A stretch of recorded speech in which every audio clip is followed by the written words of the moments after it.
This is John with Flat 6 Motorsports, and I want to provide a quick update on our Project 981 Cayman. The progress on the 3.8 liter X51 engine swap. As you can see, this is a 3.8 liter. The 2.7 came out pretty easy. Mechanically, most things are pretty similar. I'll go over a few key differences. Here's a 3.8. It's mostly just similar. We're starting to actually assemble some things back onto it. Still have to clean out.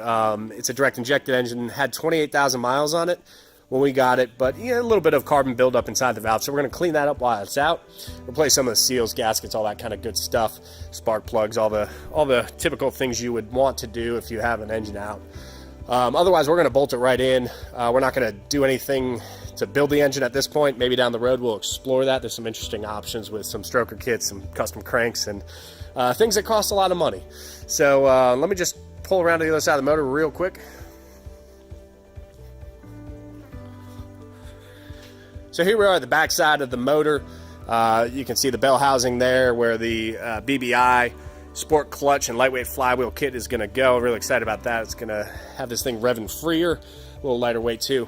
The most complicated part about this build is the oil filter orientation in the manifold. We had thought originally that it would be as easy as swapping the part out. That's not the case. Tried with the GT4 part. That's also not going to work.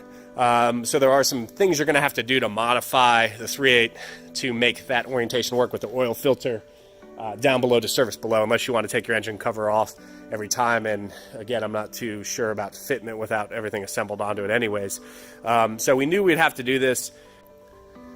Here's the wiring harness laid out. A few modifications need to be made to the wiring harness. I'm not going to go over the very specifics. It's very similar, so it's actually not that complicated for a professional.